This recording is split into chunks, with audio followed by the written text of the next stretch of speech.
Go, guys, go. Don't forget about that now. Go, there's nothing in the case.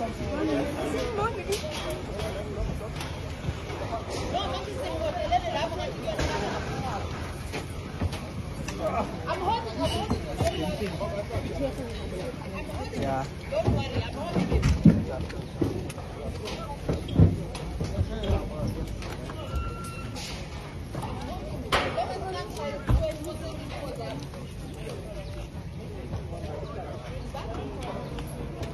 Hey, you know what I have for you in today's video is very, very concerning. It's both concerning and infuriating. Apparently, there's a factory that has been discovered, a textile factory. Now, this factory is a very big factory that is being said that it even supplies to companies like Edgar's. So it means it's a proper factory. You get what I'm saying? So this factory employs over 300 illegal immigrants.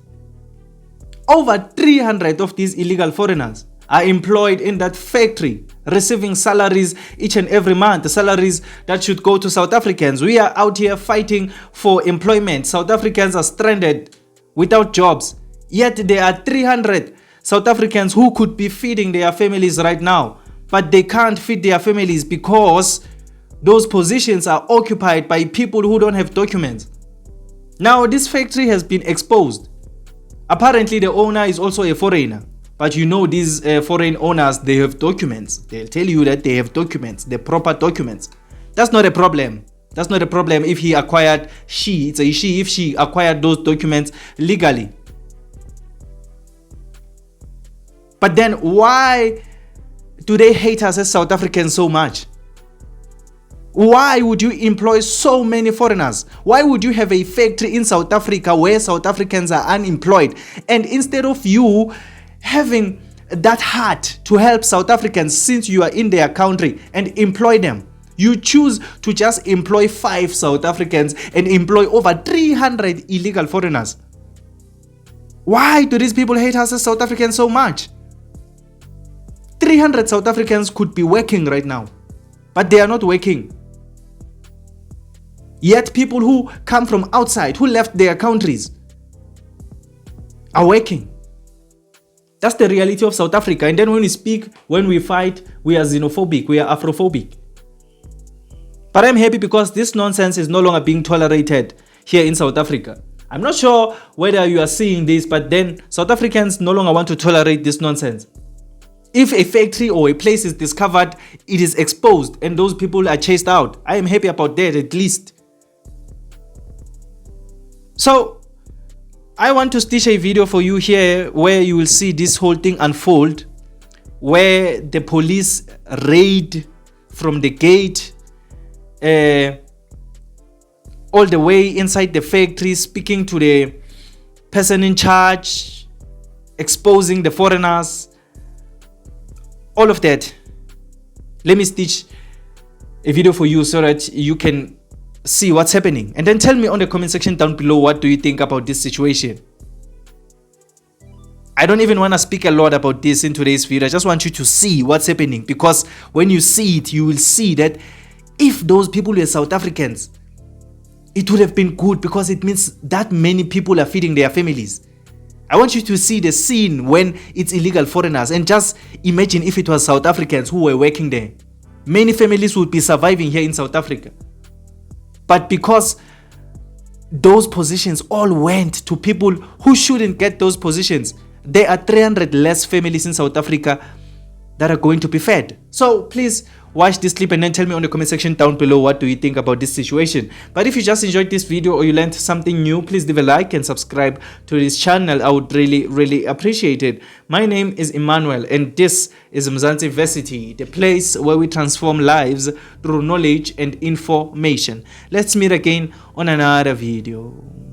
That these are some of the undocumented foreign nationals which have been taken out from this textile factory, and we also understand that some of them come from Zimbabwe, but the majority comes from Malawi, Iman. And also right now the Home Affairs Department officials have been engaging them and asking them questions if that they even have any permits to be providing labor services here legally, and the answers that they had received was that no, they are not in a possession of a valid permit. So when we got here, we were also able to witness some arrests being made. We do not have the correct figures at this particular point, but we are also hoping that we are going to be addressed by the Premier, which has already arrived. The PC, the Police Commissioner of KwaZulu-Natal, we were told that he is making his way here. So it was quite a bit of a dramatic start this particular morning. There are also South Africans here, Iman, that work in this particular factory. And as you can see that they are in groups, so they have been divided, undocumented foreign nationals placed on the other side, as well as those who are South Africans placed on the other side as well. As you can see, both genders, there's also males, there's females as well that actually work in this particular factory. So at this point, the owner of the factory, we understand, is not around, but the manager is here. She refused to speak to us and also refused to give us details with regards to where are the managers of this particular factory. So we can expect for this particular raid to actually continue. Right now, a verification process is going to be conducted by the Home Affairs officials, to determine exactly how many undocumented foreign nationals are actually here, as well as those who are South Africans, Iman. And remember, this also comes at a time where there have been protests around the issue of illegal immigration, especially here in KwaZulu-Natal. You remember even last month there was that protest, basically with residents here calling for decisive action to be taken by government to address the issue of illegal immigration in this particular province.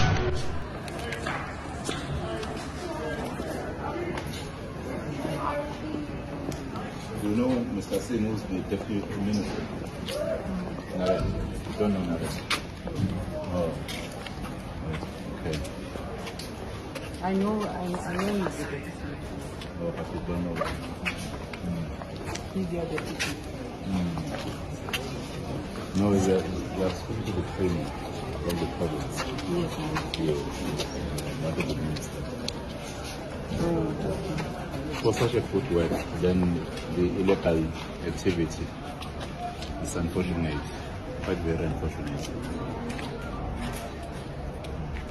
So how many are from outside of South Africa who are working here? But over 100. 100 is a small number. The number I have is different from this one. Because I got this information long time ago. My informants informed me of this. Because I announced that in the whole of the province, this activity must be stopped. And I said people must call and give information. So they did not give that number. They gave me a number which is more than 200 people No. for this area alone. Maybe the area, the whole area. Not just But the police will tell because they need to get some of them. They will tell how many. Okay, so what happens now? It closes. Factory closes. Sorry? We have to close. No, the police, they will direct you. They'll tell you what to do. They'll tell you what to do.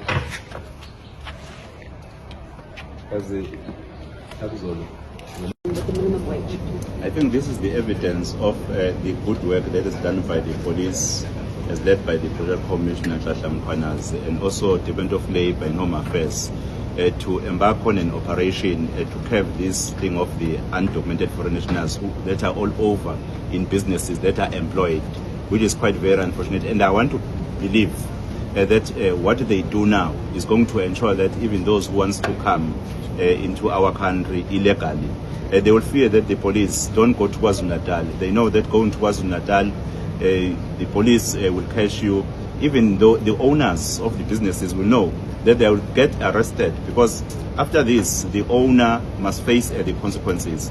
And as the government of KwaZulu-Natal, provincial government, we are quite happy with what the police are doing, with what the Department of Labour and the Department of Home Affairs are actually doing here we are going to embark on more operations because we have information. We know where else there is information that there could be people who are here illegally. Are there talks about possibly deporting these undocumented foreign nationals? Yes, they are deported. Even on the previous operations, I even spoke to the National Minister of Home Affairs, indicating that they have even procured buses to ensure that they deport them. They are deporting them because that was the frustration I got from the side of the police, that now their accommodation has become too crowded now. Fortunately, I spoke to the minister. I have no information which suggests that there's still a problem about that now. I'm hopeful that even those who were arrested today, when they have been processed by Home Affairs and discovered to be here undocumented, then they will have to be processed. Thank you very much.